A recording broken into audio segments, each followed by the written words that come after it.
Hello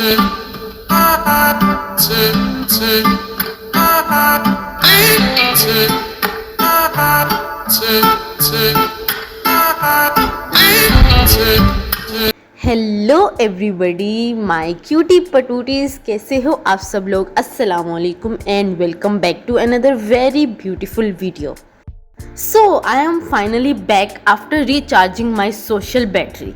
एक तो मेरी सोशल बैटरी भी ऐसी डाई होती है ना कि उसको आराम से एक हफ्ता लग जाता है दोबारा से चार्ज होने में। बट खैर, हियर वी आर।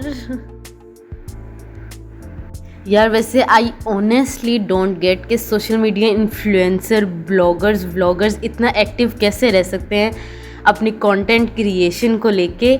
मैं तो भाई इंस्टाग्राम पे कुछ स्टोरीज अपलोड कर लूँ और कुछ 2-3 वीडियोस अपलोड कर लूँ यूट्यूब पे, तो मेरा ऐसा हाइबरनेशन मोड ऑन हो जाता है तो कि मैं तो बस गई और मैं पूरे सोशल मीडिया से गायब। या तो उन लोगों की लाइफ जो है वो ऑलरेडी इतनी हैपनिंग है या फिर वो सोशल मीडिया के लिए अपनी लाइफ हैपनिंग बनाते हैं। आई ऑनेस्टली डोंट गेट इट। खैर, मेरे पेपर चल रहे हैं, मेरा पूरा फोकस जो है वो डेडिकेशन अपनी पढ़ाई की तरफ है, क्योंकि मैं उन लोगों में से हूँ जो आखिर के 2-3 दिनों में बस दिमाग लगा के दिल लगा के पढ़ेगा। और पढ़ते पढ़ते मुझे याद आ गया कि भाई मुझे तो भूख लग गई है। सो यस, हम सबसे पहले जाएंगे और कुछ खाने के लिए लेके आएंगे। So let's go. मेरी जो लाइफ की हैपनिंग थिंग्स हैं उसमें क्या आता है, घर से यूनिवर्सिटी, यूनिवर्सिटी से घर, घर से रेस्टोरेंट, रेस्टोरेंट से घर। That is it. अगर कोई आउट ऑफ द वे कोई जाके मुझे बोल देना कि इस तरह बाहर मीटअप करते हैं या बाहर मिलते हैं, कहीं चलते हैं, तो ऐसा मुझे अज़ाब पड़ता है ना कि मतलब भाई, और या तो मैं उस जगह पे हो सकती हूँ या फिर मैं अपना कंटेंट बना सकती हूँ, व्लॉग शूट कर सकती हूँ या इंस्टाग्राम की स्टोरीज़ बना सकती हूँ। मतलब ऐसा नहीं हो सकता कि मैं उस जगह को, उस चीज़ को एंजॉय भी कर रही हूँ और साथ में मैं अपना कंटेंट भी बना रही हूँ। समझ रहे हो आप लोग। वैसे मेरी ह्यूज रिस्पेक्ट है उन लोगों के लिए जो कि कंसिस्टेंसी के साथ अपना हर चीज़ शूट कर रहे होते हैं और उसको पोस्ट कर रहे होते हैं। भाई ये फुल टाइम जॉब है। मुझे जो मैसेजेस आ रहे होते हैं, आपका व्लॉग नहीं आया इस हफ्ते में, आपका व्लॉग नहीं आया, मेरी मम्मा ही मुझे नहीं छोड़ती। मेरी मम्मा ही मुझे बार बार पूछती रहती हैं, बनो व्लॉग, बनो व्लॉग। उनको ऑब्वियसली यही होता है कि हमें व्लॉग के थ्रू ही सारी उसकी रूटीन पता चल रही होगी कि कहाँ जा रही है, क्या करिए ये वो। हालांकि उनको पता है कि मेरे पेपर्स चल रहे हैं, मेरे पास टाइम मैनेज करना मुश्किल होता है।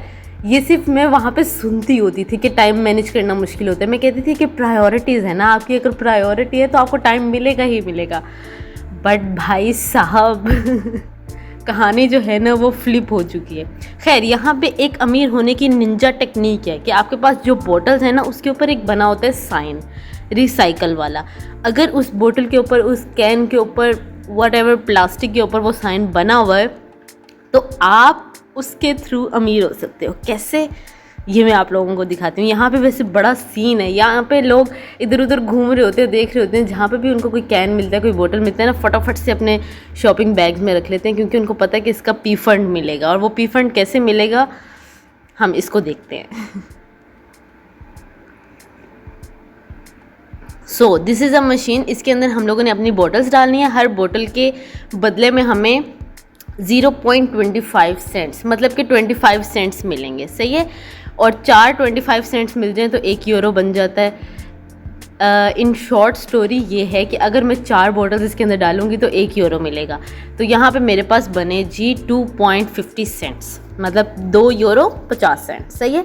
अब इसको हम लोग यूटिलाइज़ कर सकते हैं। ये हमारी करेंसी ही है। अगर हम कोई भी चीज़ उठाते हैं जो कि वर्थ इट होगी 2 यूरो 50 सेंट की, तो मुझे पैसे नहीं देने पड़ेंगे। मुझे ये स्लिप दूंगी उनको और उसके एवज़ में चीज़ अपनी उठा सकती हूँ। Getting my point. तो ये वाला सीन है। और अगर आपने कोई चीज़ नहीं लेनी तो भी इट्स ओके, कोई मसला नहीं है। आप ये स्लिप दे के उनसे पैसे भी ले सकते हो, वो आपको इन रिटर्न पैसे देंगे। So this is so cool ये।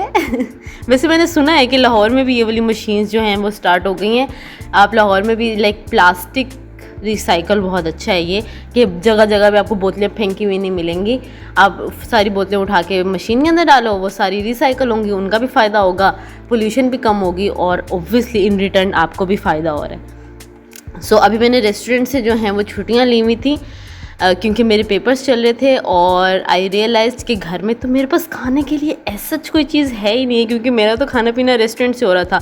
और एक और एडवाइस, बहनों वाली एडवाइस ये है कि जब आपको भूख लगी हो तो आपने मार्केट नहीं जाना, किसी भी ग्रोसरी स्टोर नहीं जाना, बहुत अननेसेसरी चीज़ें उठाओगे भाई आप लोग। ये लाइव एग्जांपल आपके सामने मैं हूँ। ये मैं बटर मिल्क उठा रही हूँ, मैं पुडिंग उठा रही हूँ, कस्टर्ड उठा रही हूँ, दही उठा रही हूँ, फ्लेवर्ड योगर्ट उठा रही हूँ। फ्लेवर्ड योगर्ट और दही एक ही बात होगी, बट फिर भी हाँ वो भी उठा रही हूँ कि क्या मुझे ना थोड़ी सी मीठे की क्रेविंग हो रही थी कि मुझे कुछ मीठे में खाना था। सो हियर वी आर, मतलब कुछ रहने ना देना भाई, वहाँ पे तुम सारा कुछ उठा के ना अपने बास्केट के अंदर रख लो। सही जा रही हो, बहुत अच्छा काम कर रही हो। यहाँ पर मैं बिस्किट्स भी उठाने लगी हूँ, मगर मेरी अंदर की जो ममता है वो जाग गई और उसने मुझे कहा कि बाज आओ, तुम ज़्यादा शौकी हो रही हो। तो उसको मैंने उठा के वापस रख दिया और मैं अंडा ब्रेड लिया मैंने, और साथ में मैंने ये छोटी मोटी नन्ही मुन्नी सी चीज़ें ली। आटा भी ले लिया कि अगर मेरा दिल किया कि कुछ पकाऊँ तो आटा होना चाहिए मेरे पास। आटा लेना इटसेल्फ इज़ अ टास्क। जिसके ऊपर टाइप 1050 लिखा होगा ना, ये मतलब थोड़ी सी असल रोटी वाली फील देगा, और ये जो 550 या 450 है ये मैदे वाली फील देता है। ये मुझे ऐसा लगता है, अब पता नहीं ऐसा है कि नहीं है। After so much trial.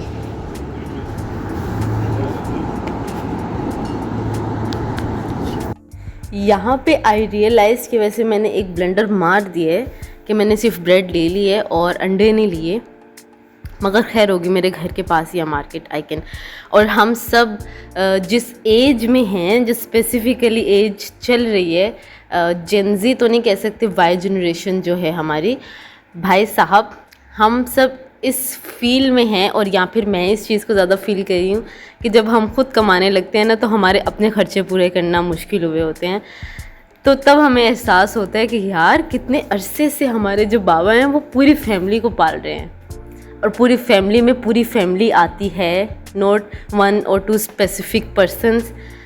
So how, this is a question to all fathers over there, including my own father, कि पापा हाउ या फिर मतलब मुझे मैनेज नहीं करना आता अपना खर्चा, या जो आता है मुझे समझ नहीं आती कि कहाँ कहाँ पे लग जाता है।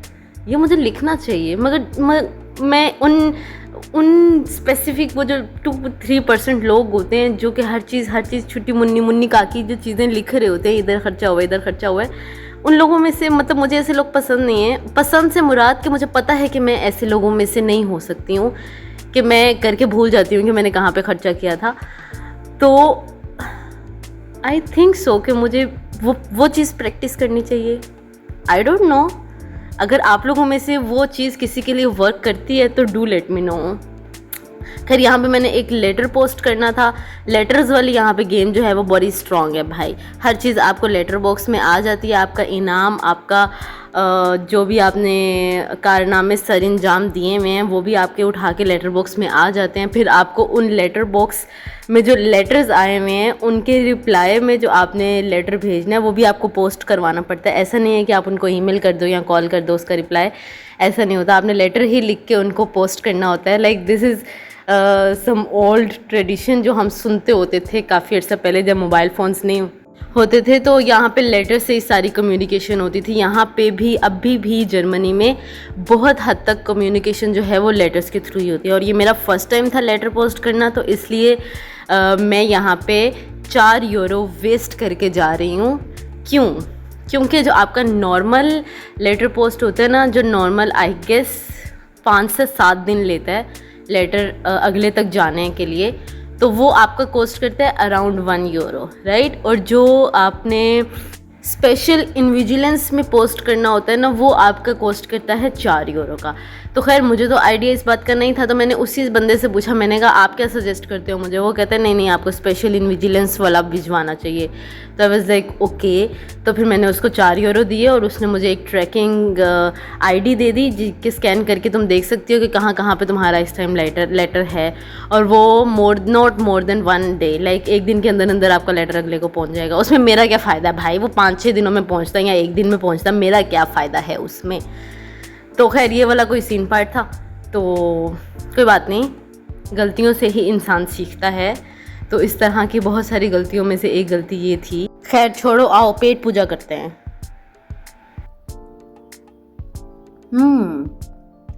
ये पता कैसे टेस्ट है? कस्टर्ड और खीर का मिक्सचर वनीला फ्लेवर में। This is good.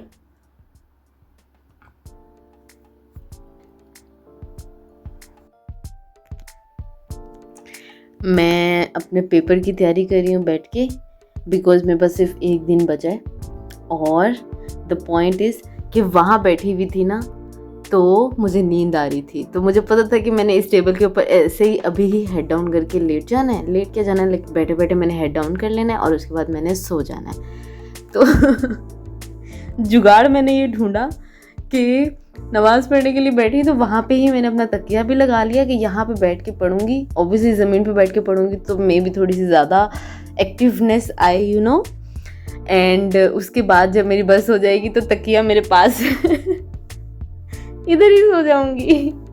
ऑब्वियसली भाई किसी को तो बताना ना, तो फिर अल्लाह ताला को अपने सारे रोने सारे दिन के सुनूं कि अब मैं बैठ गई हूँ। And yes, The next day. अगले दिन हम लोग सुबह सुबह टाइमली उठ के अल्लाह तौबा करके उसके बाद तैयारी दोबारा से शुरू करेंगे, क्योंकि मेरा पेपर जो है वो दोपहर के 2 बजे है। तो इट्स मीन कि मेरे पास इनफ टाइम है अभी भी। यहाँ पे मैं आपको एक फ़न फैक्ट सुनाती हूँ जर्मनी का, जो कि ऑब्वियसली मैंने पाकिस्तान में कभी एक्सपीरियंस नहीं किया अपने इतने सालों की एजुकेशन में।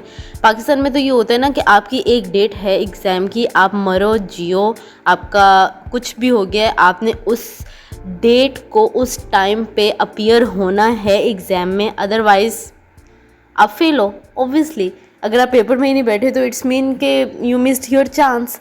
यहाँ पे क्या सीन होता है कि यहाँ पे आपकी रजिस्ट्रेशन का प्रोसेस होता है। ओके, 3-4 दिन पहले तक आपकी रजिस्ट्रेशन पोल्स जो हैं वो ओपन होते हैं और आप अपने एग्ज़ाम को रजिस्टर करते हो। ऐसा नहीं है कि अगर आपने पूरा साल तो नहीं, खैर पूरा सेमेस्टर एक सब्जेक्ट जो है वो पढ़ा है तो आप ऑलरेडी रजिस्टर्ड हो एग्ज़ाम के लिए। ऐसा नहीं है, ये आप पे डिपेंड करता है कि आपने सब्जेक्ट पढ़ा है। अगर तो आपको समझ आती है कि भाई नहीं इसका पेपर दे देती हूँ, खैर हो गई, तो फिर आप एग्ज़ाम के लिए रजिस्टर करते हो, अदरवाइज़ आप उसके लिए रजिस्टर्ड ही नहीं हो, राइट। और ये मैंने अपने जो सारे नोट्स बनाए थे उसको मैंने साथ उठा लिए और पेपर देने के लिए मैं जा रही हूँ। मगर that's not the point. Point is कि आप जब तक पेपर देने के लिए बैठ नहीं जाते हो ना एग्ज़ाम हॉल में, बल्कि एग्ज़ाम हॉल में बैठ के भी आपसे प्रोफेसर जो है वो सामने अनाउंस करके पूछता है कि मतलब अब मेंटली आप लोग प्रिपेयर हो पेपर देने के लिए। अगर कोई ऐसा बच्चा है जो समझता है कि नहीं भाई मेरी तैयारी नहीं है या मैं पेपर नहीं दे सकता, या फॉर वट एवर रीज़न की कोई इमरजेंसी आ गई है, तो वो ईमेल कर देगा कि इस तरह नहीं मैं पेपर नहीं दे रहा, तो इट इज़ ओके कि पेपर्स की एक और डेट होती है। लाइक एक सब्जेक्ट के 2 डेट्स होती हैं पेपर देने की, अटैम्प्ट 1 एंड अटैम्प्ट 2। तो वो या तो अगर फर्स्ट अटैम्प्ट में बच्चा फेल हो गया तो फिर भी वो सेकंड अटैम्प्ट उठा सकता है, और यहाँ पे अगर फर्स्ट में वो अपीयर ही नहीं हो सका फॉर सम रीज़न, तो फिर भी वो सेकंड जो एग्ज़ाम डेट होती है उसमें जाके पेपर दे सकता है। तो ये बच्चे पे डिपेंड होता है कि नो प्रेशर एट ऑल वाला सीन होता है। और मेरी आंखों के सामने काफ़ी दफ़ा ऐसा हुआ कि एग्ज़ाम हॉल जो था वो ऑब्वियसली सारे स्टूडेंट्स बैठे हुए हैं और इस तरह अनाउंसमेंट हुई है कि अगर कोई बच्चा है जिसने नहीं पेपर देना चाहता या वो नेक्स्ट डेट में देना चाहता है तो वो जा सकता है। तो एक बच्चा उठा, 2 बच्चे उठे, 3 बच्चे उठे और इस तरह काफ़ी सारे बच्चे उठ के चले गए। तो उस वक्त तो आई वॉज कन्फ्यूज़ड कि ये क्या सीन है भाई। तो बाद में जब मुझे पता चला तो मैंने कहा this is a good system कि बच्चों के ऊपर कोई ऐसा प्रेशर नहीं है, और बजाय इसके कि वो पेपर दे के फेल हो, इससे बेहतर ये है कि वो अगली दफ़ा ज़्यादा अच्छी तैयारी करके आए और दूसरी डेट में वो उसको पेपर अटैम्प्ट करे। दिस इज़ गुड ना। फिर एक होता है कॉन्फिडेंस, उसके बाद होता है ओवर कॉन्फिडेंस, फिर होता है फर्स्ट सीट पे बैठ के फर्स्ट लाइन में बैठ के पेपर देना। 1 eternity later. यार 2 बजे, वैसे हम लोग 2 बजे सोते हैं सुबह, खुद 6 बजे 6 बजे आँख खुल गई। हाँ, मैं भी उठी हूँ, मैं भी नहीं उठती, क्या करूँगी उठ के, अब जो पढ़ना था पढ़ लिया, मैं इतना पढ़ा है पूरा हफ्ता पढ़ती हूँ।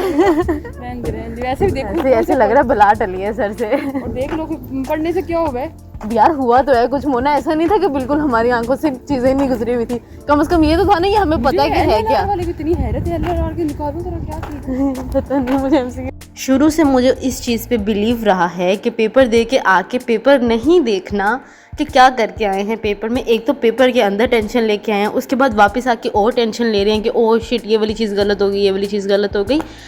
तो मतलब जिसका कोई पर्पज़ ही नहीं है, पर्पज़लेस टेंशन ले रहे हैं हम, समझ रहे हो आप लोग। मगर फिर भी तवज्जो से, तहज़ीब से, टाइम लगा के, आराम से, सुकून से मैंने अपनी सहेली के साथ बैठ के देखा है कि क्या क्या क्या चीज़ ब्लंडर हुए हैं पेपर में और क्या क्या चीज़ सही है। तो हम इस फैसले पे पहुँचे कि पास तो हो जाएंगे। पास होने का तो रोला नहीं है, उड़ा तो हमें कोई भी नहीं सकता। तो इसी खुशी में हम चले गए जी मेंज़ा। पहले मैंने सोचा कि यहाँ पे मैं व्लॉग बनाती हूँ और आपको दिखाती हूँ कि कैसे मेंज़ा कहो तो कैंटीन यूनिवर्सिटी की ना, तो वहाँ पे जी कैसे खाना मिलता है, कैसे सब कुछ सीन पार्ट चलते हैं। मगर पेपर देने के बाद मेरे अंदर इतनी हिम्मत ही नहीं थी। फिर हम लोग बस कैमरा बंद करके मैंने डिस्कशंस की, इधर उधर की बातें मारी, गप्पे मारी, अपना माइंड थोड़ा सा रिलैक्स किया, क्योंकि इस पेपर के बाद भी 3 पेपर्स हैं। ऐसा नहीं है कि हम आखिरी पेपर दे के फ्री हो गए हैं, तो इसलिए स्ट्रेस लेवल जो है हमें अपने दिमाग के मुताबिक लेना है। सो यस, यहाँ पे हमने थोड़ा सा चिल विल मारा, उसके बाद हम चले जाएंगे घर। So that was it for my day. यहाँ पे मेरा दिन जो है वो ख़त्म हो चुका है, क्योंकि घर पहुँचते पहुँचते मुझे 5 बज गए थे, और 5 का मतलब है कि मैं अभी सो जाऊँगी, मेरी शाम हो गई है, क्योंकि मैं सुबह की उठी हुई हूँ। सुबह की क्या उठी हुई हूँ, मैं रात को सोई ही सिर्फ 2 घंटे हूँ। तो इट्स मीन कि मैंने अपनी एनर्जी वापस से रीस्टॉक करने के लिए सोना है। सो यस, अपनी दुआओं में मुझे याद रखिएगा। फिर मैं मिलूँगी आपको किसी और वीडियो में, किसी और ब्लॉग के साथ। तब तक के लिए टाटा, बाय बाय।